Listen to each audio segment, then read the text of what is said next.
सबसे जरूरी इस वक्त जो भारत में वहां पर यूक्रेन में फंसे हुए भारतीय बच्चे हैं, जो मेडिकल स्टूडेंट्स हैं, उनके ऊपर जो फोकस है। अब तक ऑपरेशन गंगा के तहत आज सुबह 4 विमानों के जरिए करीब 800 छात्रों को वापस लाया गया। ये तस्वीरें आप हिंडन एयरफोर्स बेस से देख रहे हैं, जहां पर C-17 ग्लोब मास्टर जो हवाई जहाज है उससे कई सारे भारतीय छात्रों को वापस निकालकर लेकर आया गया है। और उसके साथ साथ जो भारतीय नागरिक हैं वो ये भी बात बता रहे हैं कि किस तरीके की परेशानियों का वहां पर सामना करना पड़ा। केंद्रीय मंत्री ज्योतिरादित्य सिंधिया ने बताया है कि आज यूक्रेन से करीब 3726 भारतीयों की वतन वापसी होगी, यानी कि काफी बड़ी मात्रा में वहां से निकाल के लाया जाएगा। पर अभी भी कई सारे ऐसे भारतीय हैं जो खार्किव में, समी में, जहां पर हमले जारी हैं, वहां पर फंसे हुए हैं। तो लगातार जो कोशिशें जारी हैं इस वक्त भारत की तरफ से अपने नागरिकों को वहां से निकाल के लाने की। ये आपको नीचे जो आपको इस वक्त आप हमारी स्क्रीन पर देख रहे हैं, कैसे कैसे किस दिन कितने नागरिकों को वतन वापसी कराई गई। 27 फरवरी को 438 लोग वापस पहुंचे थे। और उसी हिसाब से अगर आप देखा जाए तो लगातार भारत ऑपरेशन गंगा के तहत कोशिश कर रहा है कि रोज ज्यादा से ज्यादा लोगों को वापस लेकर आया जाए। आज हम 3 मार्च पे खड़े हुए, 1 मार्च को 434 लोगों को वापस लाया गया था। उसके बाद हमारे इंडियन एयरफोर्स के जहाजों को भी इसमें लगाया गया और कुल मिलाकर 2 मार्च को 1377 लोग वापस आए। और आज 3 मार्च को अभी तक करीब 800 जो वहां पर लोग हैं वो अब तक वापस आ चुके हैं। तो छात्रों को लेकर globe master Hindon air force base पर पहुंचा है। यूक्रेन में कुल मिलाकर 20,000 छात्र अभी और भारतीय अभी फंसे हुए कुल मिलाकर थे, जिसमें से 4,000 से ज्यादा को निकाल लिया गया। ऑपरेशन गंगा के तहत यूक्रेन से वापस आ रहे छात्रों पर फरीदाबाद की सुनीता अग्रवाल ने प्रधानमंत्री नरेंद्र मोदी को धन्यवाद भी दिया और उसके लिए कविता भी लिखी है।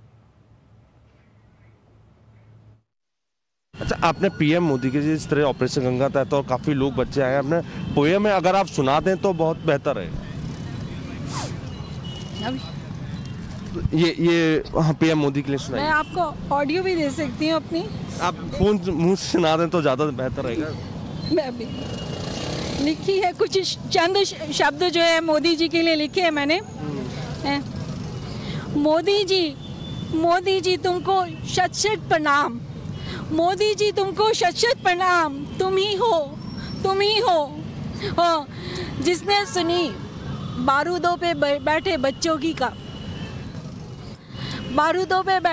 की पुकार, बिलखते माँ बापों की गुहार। एक यहां पर जिनके बच्चे वापस आ चुके हैं वो बहुत खुश हैं, प्रधानमंत्री को धन्यवाद दे रहे हैं, लेकिन अभी भी कई ऐसे लोग हैं जो वहां पर फंसे हुए हैं। हम एक और वीडियो भी देख रहे हैं ज्योतिरादित्य सिंधिया का, जहां पर रोमानिया में वो बच्चों को बता रहे थे। वहां के जो लोग हैं, रोमानिया के मेयर हैं, उन्होंने सीधा सीधा कहा कि हमने इनको सुरक्षित रखा है, यहां से वापस कैसे जाएंगे, आप उसका रास्ता बताइए।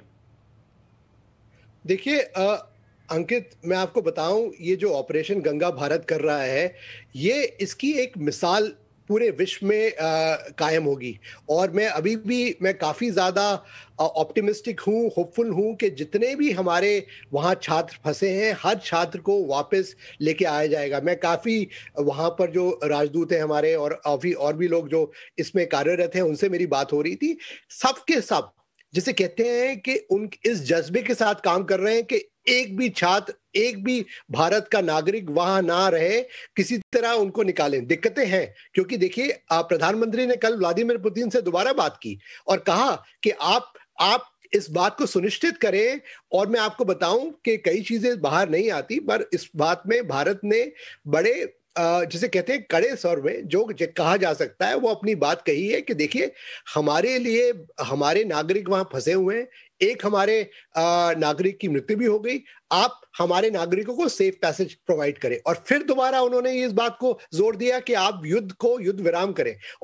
और कुछ हद तक उन्होंने आश्वासन भी दिया है कि जो भारत के झंडे वाले वाहन जा रहे हैं, वहां पर उन्होंने अपने कमांडर्स को नीचे ये कहा है कि आप ये देख के करें कि कोई भी कोलैटरल डैमेज ना हो। पर मैं आपको कहूं, ये दिक्कत रूस के लिए भी होगी। भारत अभी तक एक बड़ा देश है जो एब्सटेन कर रहा है चाइना के साथ। अगर भारतीय नागरिक मारे जाएंगे तो देश के अंदर प्रधानमंत्री नरेंद्र मोदी के लिए बहुत मुश्किल हो जाएगा इस बात को जस्टिफाई करना कि वो इसके ऊपर स्टैंड क्यों नहीं ले रहे।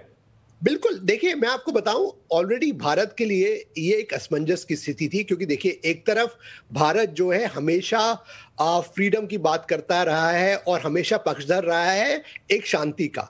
रूस ने जो किया उससे मैं आपको बताऊं, बड़े बड़ा तबका जो है सरकार में भी हो वो इससे सहमत नहीं है। पर हमारी ये दिक्कतें हैं कि जब तक ये बच्चे वहां से नहीं निकल पाते, सकुशल नहीं आ पाते, भारत को अपना एक लिमिटेड स्टैंड रखना पड़ेगा। पर हमने जिस तरह से सिक्योरिटी यूएन जीएमए में अगर आप देखें जो एक्सप्लेनेशन आ रहा है उसमें साफ कर दिया है कि भारत का स्टैंड इस पे क्या है।